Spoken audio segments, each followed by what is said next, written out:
इंसान भलाई की दुआएं करता करता तो थकता नहीं, और अगर उसको तकलीफ पहुंच जाती है तो नाउम्मीद हो जाता है, आस तोड़ बैठता है। और अगर तकलीफ पहुंचने के बाद हम उसको अपनी रहमत का मजा चखाते हैं तो कहता है कि ये तो मेरा हक था, और मैं नहीं ख्याल करता कि क़यामत बर्पा हो। और अगर क़यामत सचमुच हो भी और मैं अपने परवरदिगार की तरफ लौटाया भी जाऊं तो मेरे लिए उसके यहां भी खुशहाली होगी। बस काफिर जो कुछ किया करते हैं वो हम जरूर उनको जताएंगे और उनको सख्त अजाब का मजा चखाएंगे। और जब हम इंसान को नेमतों से नवाजते हैं तो वो मुंह मोड़ लेता है और पहलू फेर कर चल देता है, और जब उसको तकलीफ पहुंचती है तो लंबी चौड़ी दुआएं करने लगता है। ईमान जो है अल्लाह पर और यकीन इस बात का जो कुछ हो रहा है अल्लाह के इज़्न से हो रहा है, और यकीन इस बात का जो कुछ अल्लाह कर रहा है उसमें खैर है, बेयदिकल खैर।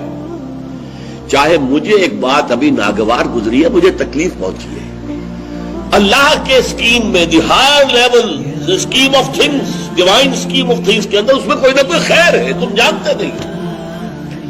इसको खोला गया। पहली बात तो यह है कि तुम्हें खुशी मिले, राहत मिले, मसरत मिले, या कोई गम हो या रंज हो या दुख हो, दोनों हालतें बराबर हैं, इसलिए कि दोनों में आजमाइश है। कभी वो देकर आजमाता है, कभी छीन कर देकर आजमाता है, शुक्र करता है कि नहीं, छीन कर आजमाता है, सब्र करता है या नहीं। आरिफ जो इंसान होगा, अल्लाह को पहचानने और जानने वाला, वो चट्टान के मानिंद होगा। हवा इधर से आए या उधर से आए उसे कुछ नहीं कहेगा, अच्छी बात आए बुरी आए कोई परवाह नहीं, उसे अल्लाह की तरफ से। मा असाब मिन मुसीबतिन फिल अर्दि वला फी अनफुसिकुम इल्ला फी किताबिन मिन क़ब्ल अन नब्रअहा। ये मज़मून बड़ी तफसील से पढ़ चुके हैं सूरह तग़ाबुन में। वहां फरमाया था दूसरे रुकू की पहली आयत, मा असाब मिन मुसीबतिन इल्ला बिइज़्निल्लाह। कोई मुसीबत, कोई तकलीफ, कोई पढ़ने वाली नहीं पड़ती मगर अल्लाह के इज़्न से। मा असाब मिन मुसीबतिन इल्ला बिइज़्निल्लाह व मन युमिन बिल्लाह यहदी क़ल्बा। और जो अल्लाह पर ईमान रखता हो, अल्लाह उसके दिल को हिदायत दे देता है। हिदायत चट्टान कि इधर की हवा आए या उधर की आए उसमें कोई जुम्बिश नहीं होगी। जितना इंसान देखिए, एक होता है फौरी तौर पर एक रिफ्लेक्स एक्शन की हद तक मुतासिर हो जाना, ये तो होगा। आपका हाथ जहां रखा हुआ था, किसी चीज ने काटा, आपका हाथ फौरन जो है उठ के आ जाएगा, इसमें आपके इरादे को कोई दखल नहीं है।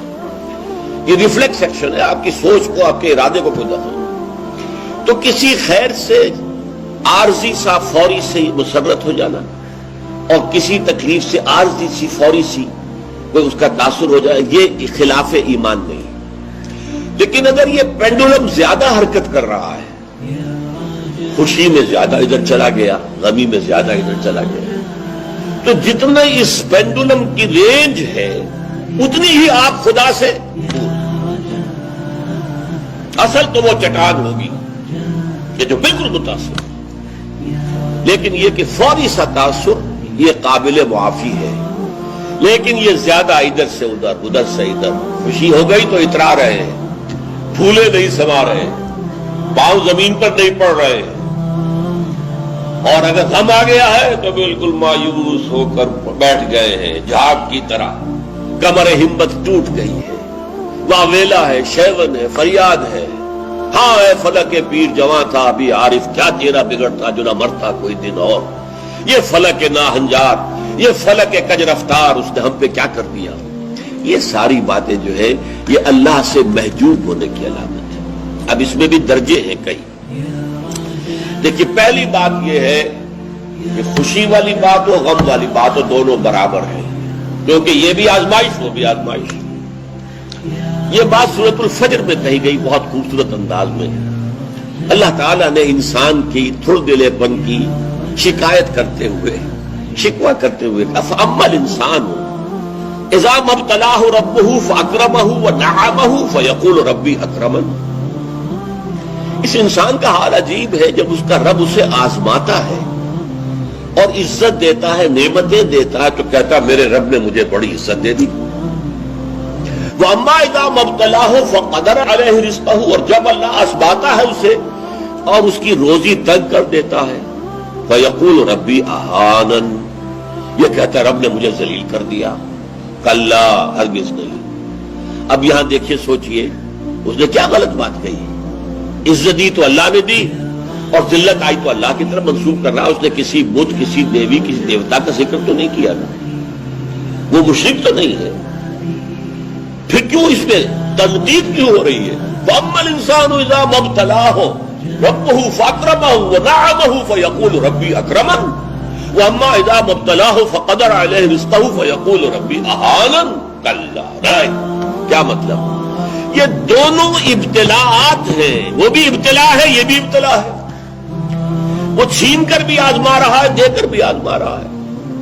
یہ تو آزمائش ہے، دونوں برابر ہیں۔ لیکن اس سے اگلا مرحلہ اور ہے۔ عام طور پر ہم یہ سمجھتے ہیں کہ تکلیف والی آزمائش سخت ہے اور خوشی اور مسرت اور نعمتوں والی آزمائش جو ہے یہ ہلکی آزمائش ہے، آسان ہے۔ معاملہ اس کے برعکس ہے۔ تکلیف میں ہوں گے اللہ کو یاد کریں گے، پکاریں گے، دعائیں کریں گے، اور اگر نعمتیں ہوں گی غافل ہو جائیں گے، بھول جائیں گے۔ کون سا امتحان زیادہ سخت ہوا نتیجے کے اعتبار سے؟ تکلیف والا امتحان زیادہ سخت نہیں ہے۔ مسرت، کثرت ہر شے کی، یہ چیز زیادہ نقصان دہ ہے، زیادہ بڑا امتحان ہے۔ اس لیے خلق قرآن کے مسئلے پر جب وہ مار ماری گئی تھی امام احمد ابن حنبل رحمۃ اللہ علیہ کو، کہ جس کے بارے میں کہا جاتا ہے کہ اگر وہ مار کسی ہاتھی کو ماری جاتی تو وہ بھی چیخ اٹھتی، اس وقت ان کی آنکھوں میں کبھی آنسو نہیں آئے۔ پھر جب حکومت بدل گئی اور اب دارالخلافہ جو ہے اس میں وہ شخص متمکن ہے کہ جس کا نظریہ وہ خلق قرآن والا نہیں ہے، اب خلیفہ ایک آدمی کو بھیجتا ہے اشرفیوں کی تھیلی دے کر، یہ ہدیہ ہے، یہ نذرانہ ہے، جا کر احمد ابن حنبل کو دے آؤ۔ جب اس نے آ کے پیش کیا، رو پڑے، اے اللہ میں اس آزمائش کے قابل نہیں، یہ آزمائش سخت ہے۔ کہیں سے انعام پا کر حکومت سے پھر حق پر قائم رہنا مشکل ہو جائے۔ یہ ہے وہ صورتحال۔ ما اصاب من مصیبت فی الارض ولا فی انفسکم الا فی کتاب من قبل ان نبرأها ان ذلک علی اللہ یسیر لکی لا تأسوا علی ما فاتکم ولا تفرحوا بما آتاکم واللہ لا يحب كل مختال فخور۔ اور اللہ تعالیٰ کو شیخی خورے، فخر کرنے والے، اکڑنے والے بالکل پسند نہیں۔ الذین یبخلون ویامرون الناس بالبخل، جو اس حجاب میں آ جاتے ہیں وہ بخل کریں گے۔ دولت ہی سب سے بڑی شے ہے، سنبھال کر رکھو، خرچ کرو گے تو ختم ہو جائے گی، دولت کی بنیاد ختم ہو جائے گی۔ اپنی تجوریوں کو بھر کر رکھو، خالی نہ کرو۔ اور جو شخص خود بخل کرتا ہے وہ دوسروں کو بھی بخل کا مشورہ دیتا ہے تاکہ اس کے اپنی بخیلی پر بھی پردہ پڑا رہے۔ بھائی کیا کر رہے ہو تم نے؟ دونوں ہاتھ کھلے چھوڑ دیے ہیں، تمہیں کوئی فکر نہیں ہے، تمہاری اولاد ہے، اس کے ضرورت تقاضے ہوں گے، تمہاری بچیاں ہیں، ان کے ہاتھ گیلے کرنے ہوں گے، کیا تم نے سوچا ہوا؟ وہ مشورہ بھی بخل کا دیں گے تاکہ ان کے اپنے بخل کے اوپر بھی پردہ پڑا رہے۔ یہ وہ کیفیت ہے کہ جو پھر محجوبیت کے اندر پیدا ہو۔